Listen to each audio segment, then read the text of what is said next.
Hello everyone. आज 8th day है English assignment का। और एक दिन के असाइनमेंट में मैंने आपको बताया था कि इंग्लिश जो हमारा विज़न है, जो हमारा टारगेट है इंग्लिश बोलना, उसके कैसे हम वहाँ तक पहुँचेंगे। इसके लिए हमें 2 पैरेलल लाइंस पे काम करना होगा। एक है वर्ड मीनिंग्स लर्न करने होंगे, यानी कि शब्दार्थ, और दूसरा है कि हमें वाक्य बनाना आना चाहिए, सेंटेंसेस बनाना आना चाहिए। तो हम दोनों ही पैरेलल लाइंस पे लगातार उसी उसी दिशा में काम करेंगे। तो सेंटेंसेस बनाने के लिए आपको टेंस आना चाहिए, जैसे मैंने आपको उस दिन बताया था। छोटे छोटे सेंटेंसेस तो मैं करा ही रही हूँ। सेल्फ इंट्रोडक्शन में भी आपको छोटे छोटे सेंटेंसेस थे। उसके अलावा एक में था सिट डाउन, स्टैंड अप, ये बहुत ही मिनी साइज़ के सेंटेंसेस हैं। तो इस तरह के जो सेंटेंसेस हैं जिनमें टेंस नहीं चाहिए, वो मैं कराऊंगी आगे आने वाली क्लासेस में पहले। लेकिन मैं पहुंचना चाहती हूँ वहाँ पर जहाँ पे मैं आपको टेंस समझा सकूँ, और वो एक आइडियल सिचुएशन होगी जहाँ पे आप वाक्य बनाना सीखोगे। लेकिन अभी क्योंकि मैं एक ही वीडियो बनाती हूँ फर्स्ट से लेके क्लास 12 तक के असाइनमेंट के लिए, तो मैं एकदम से टेंस तक नहीं पहुँच सकती। क्लास 1 to 5 तक के बच्चों के लिए टफ पड़ जाएगा, एकदम से मैं टेंस शुरू कर दूँगी। तो मैं थोड़ा टाइम लेना चाहती हूँ। बाकी जो चीज़ें हैं वो मैं इसलिए तैयार करा रही हूँ, जैसे कोई किसान होता है, अगर बीज डालता है खेत में, तो बीज डालने से पहले वो खेत में जुताई करता है, एक बार पानी भी देता है, और कुछ कई सारे प्रोसीजर होते हैं बीज डालने से पहले, ऊँट आना, ऐसे चीज़ें। तो बीज ऐसे नहीं कि वो कहीं भी फेंक देता है ऐसे और उसको जो वो चाहेगा फसल वो मिल जाएगी। बीज उग तो आए लेकिन वो ढंग का पौधा या पेड़ नहीं तैयार होगा। तो अगर फसल अच्छी चाहिए, अच्छा पौधा हेल्दी चाहिए, अच्छा पेड़ चाहिए हेल्दी, तो उसके लिए ज़मीन को तैयार करना पड़ता है ना। ठीक उसी तरीके से मैं आपको पहले छोटी छोटी चीज़ों से आपका जो ब्रेन है उसको तैयार कर रही हूँ इंग्लिश स्पीकिंग के लिए। अब मैं आज ही आपको टेंस पढ़ा दूँ, आज ही आपको हैवी हैवी चीज़ें पढ़ा दूँ, लेकिन आप तैयार ही नहीं हो उस चीज़ के लिए। आप वो चीज़ें जानते ही नहीं हो, आपको तो वो बाउंस कर जाएंगी, समझ में नहीं आएंगी। तो इसलिए मैं स्लोली स्लोली चल रही हूँ, स्टेप बाय स्टेप चल रही हूँ। तो इसी सीक्वेंस में कि हमें शब्दार्थ याद करने हैं और वाक्य बनाना सीखना है। फिर से बता रही हूँ, शब्दार्थ याद करने और वाक्य बनाना सीखना है। तो शब्दार्थ का मतलब वर्ड मीनिंग्स। जैसे आप इंग्लिश रीडर पढ़ते हैं तो उसमें जो बुक होती है आपकी, उसमें लेसन जब ख़त्म हो जाता है तो पीछे शब्दार्थ रहते हैं, वर्ड मीनिंग्स रहते हैं। तो वो आपका टीचर आपको देता होगा होमवर्क में, क्लास वर्क में लर्न करने के लिए, लिखने और लर्न करने के लिए। तो वो ज़रूरी है, क्योंकि वहाँ से आपका शब्दकोश तैयार होता है। आपका शब्द का, मैंने जैसे एक दिन बोला था कि जब तक आपके पास शब्दों का भंडार नहीं होगा आप क्या बोलेंगे। वाक्य बनाना आ भी गया, लेकिन उस वाक्य में शब्द फिट करने के लिए शब्द चाहिए, तो आपको शब्द तो चाहिए। तो इसीलिए शब्द यानी कि वर्ड्स, और उनके अर्थ यानी मीनिंग्स। तो शब्दार्थ चाहिए। तो सिर्फ वही शब्दार्थ नहीं है जो आपके रीडर में, आपके लेसन के पीछे हैं। जितने भी आप संडे मंडे याद करते हो, जनवरी फरवरी याद करते हो, फ्रूट्स नेम याद करते हो, बॉडी पार्ट्स या जो भी ऑब्जेक्ट्स आप इस दुनिया में देखते हो, उन सब की ही इंग्लिश लर्न करनी है। वो सारे ही चीज़ों के लिए एक शब्द है। इसके लिए बाल है, इसके लिए हाथ है, इसके लिए कटोरी है। हर चीज़ के जो भी हम इन आँखों से देख सकते हैं, जो भी इन हाथों से टच कर सकते हैं, जो भी हम इस अपनी इंद्रियों से फील कर सकते हैं, उन सब के लिए एक शब्द है। जैसे कि इमोशंस हैं, भावनाएं, उनको हम छू नहीं सकते लेकिन हम फील कर सकते हैं। तो उनके लिए भी हम, I am not feeling good today, I am very sad today, और या आज मैं बहुत दुखी हूँ तो I am very sad today, या फिर किसी दिन I am very happy today, I am feeling very happy today. तो आप वहाँ पे अच्छा फील कर रहे हैं। तो हैप्पी कोई शब्द ऑब्जेक्ट नहीं है, कोई वस्तु नहीं है, बट इमोशन है।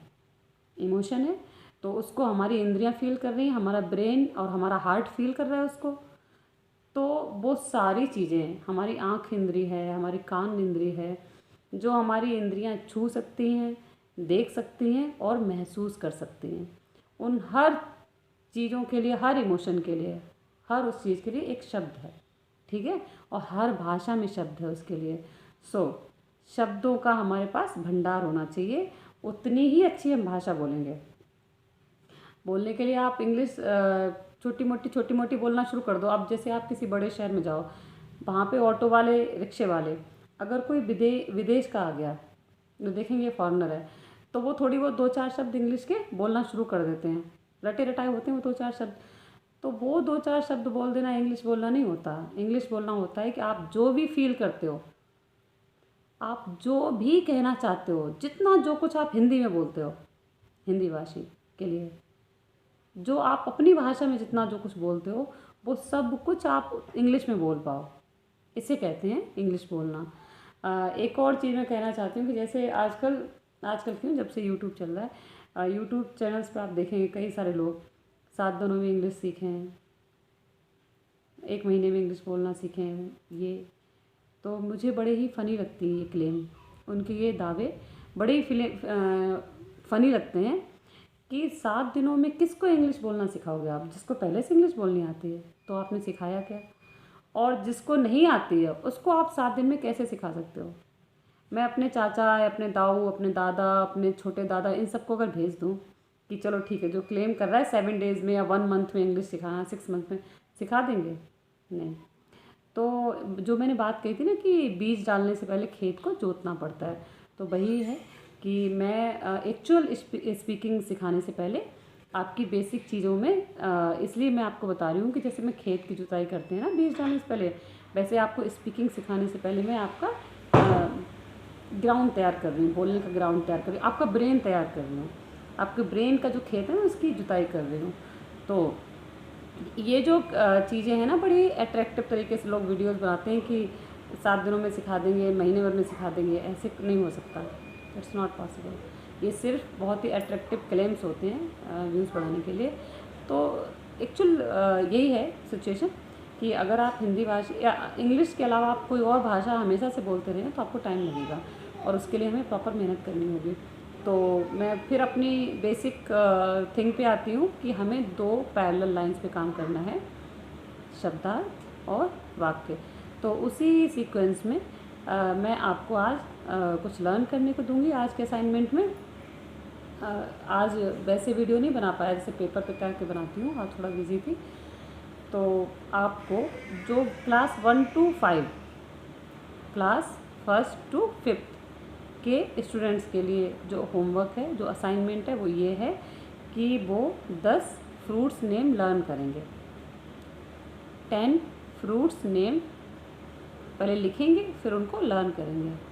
ओके, 10 फलों के नाम अपनी कॉपी पर लिखेंगे और उनको लर्न करके लाएंगे, यहाँ सुनाएंगे, ठीक है, स्कूल में।